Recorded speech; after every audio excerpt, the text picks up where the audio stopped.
kapag pineperahan ka ng partner mo ng isang lalaki o isang babae, good for you. Hindi ito clickbait, kapatid. Panoorin mo hanggang sa last part para maintindihan mo. Once again, good for you kapag pineperahan ka. So tara na nga, huwag na natin patagalin ba.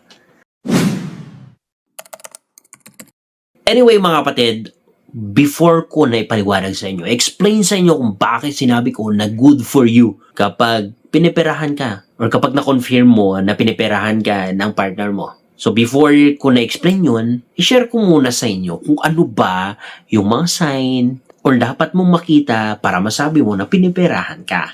So, sideway muna tayo ng topic. Number 1 is that kapag pera na ang usapan, sobrang sweet niya sa'yo. Nagbabago yung kanyang mood. Gumaganda yung kanyang mood. Especially kapag binibigyan mo siya. Especially kapag meron siyang nare-receive from you. Not always naman na in the form of money, but sometimes in the form of sapatos, in the form of bags, in the form of the meat, in the form of sasakyan, in the form of food. Ang point natin dito is that that's pera pa rin, ano? So, when it comes sa pera talagang lumalaki yung taingan niya. Mapapansin nyo yun. But when it comes sa future, sa family, kung may plano kang magkapamilya, when it comes sa relationship, deeper connections or emotions, doon na magkakaproblema kasi hindi siya interested. But when it comes to pera, money, sobrang interesado niya. So, it's a big sign na pineperahan ka lang yan. Okay? Pangalawa na sign is that whenever na nagbibigay ka sa kanya, i-accept niya agad. Na hindi man lang siya magdalawang isip. Kapag nag-offer ka sa kanya, is that accept niya agad. Pero kapag maghintay ka ng offer niya rin sa'yo, or kapag ikaw din yung may kailangan, medyo ang dami pa yung reklamo. Ang dami pa yung sinasabi. Ang dami pa yung hindi.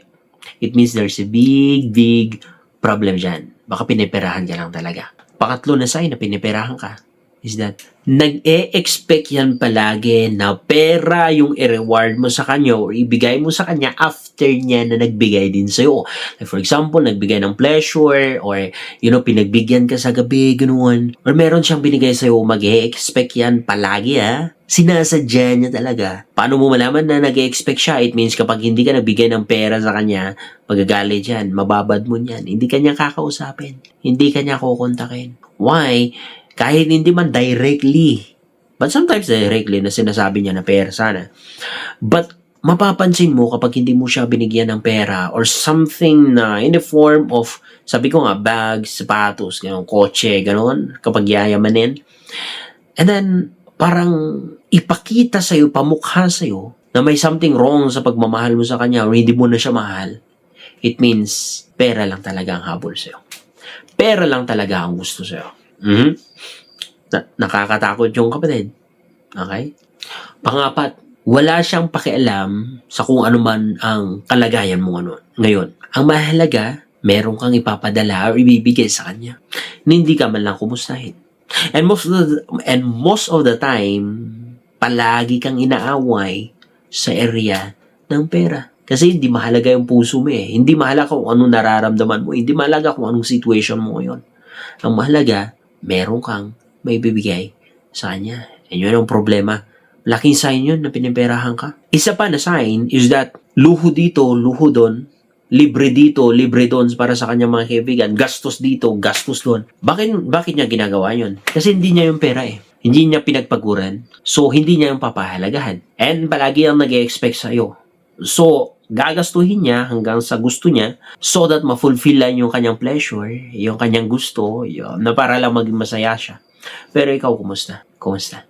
There's nothing wrong na maggastos ka ng ganun kung sarili mong pera. Pero most of the time, kapag sarili mong pera, mahirapan ka na maggastos ng ganun. Mahirapan ka na maglibre dito, libre doon. Bakit? Alam mo na mahirap maghanap ng pera. Hindi yan napupulo sa kalsada lang.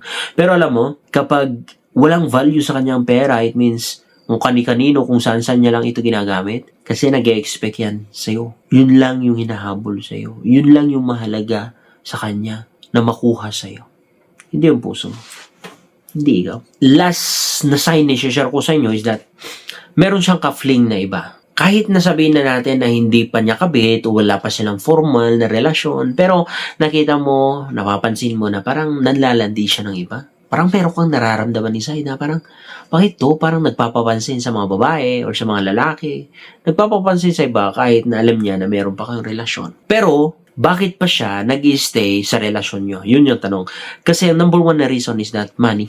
When you have money. Kasi hindi ka naman peperahan kung wala kang pera eh. But my point here is that kapag nalalandi siya sa iba tapos nag-stay pa rin sa relationship nyo, it means the only reason is that your money. Why? Kasi bakit pa siya maghanap ng iba, makipag-fling, makipaglandian ng iba kung talagang mahal ka? Pero kung bakit hindi ka maiwan-iwan kasi kapag iniwan ka, wala siyang pera. Okay? Wala siyang pera. So, ito lang yung mga sign na kapag nakita mo to 100% piniperahan ka talaga. Huwag ka na magdalawang isip, mag-decision ka na right now. Right now. So, tutulungan kita paano mag-decision. Kung bakit ko sinabi na good for you kapag pera lang yung habol sa'yo, piniperahan ka, because that is the number one reason why you need to leave that relationship. Why? Because whenever that involve ang money, whenever na naging priority ang money, whenever na naging Diyos ang money, it means there always be an evil intention. Masamang intention, masamang mangyayari. In the book of Proverbs it says, don't sleep with a harlot or else you just push yourself into poverty and destruction. Harlot, it means they give pleasure in return of money. So, siyempre, mararamdaman mo na parang aalagaan ka, parang pinapasaya ka sa kama, ganun. Or, pabaramdam that they need you, they love you, but in return, they are sucking your money. They are getting your money. They are demanding for your money.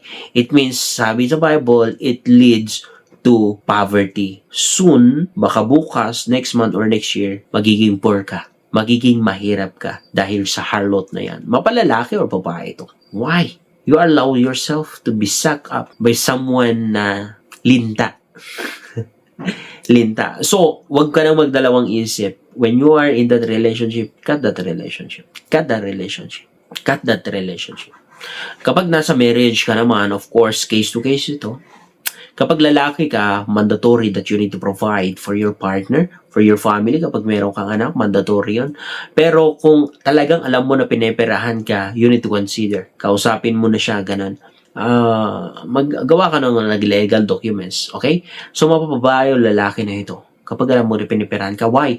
Because hindi yan madali or maliit na problema. Napakalaking problema rin. Palagi kang mag-aaway, palaging may masamang mangyayari sa'yo kapag pera na ang palaging involved sa relationship nyo. Especially kapag piniperahan ka. Sabi ko nga, it is good for you kasi yan pa lang na sign is that kasya na para lumayo ka or iwan mo yung relasyon na yan. Okay? There's no love involved except love of money.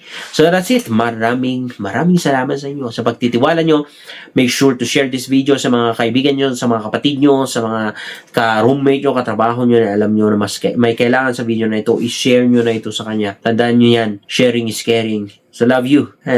Don't forget to subscribe and likes and follow our Facebook page. Shalom.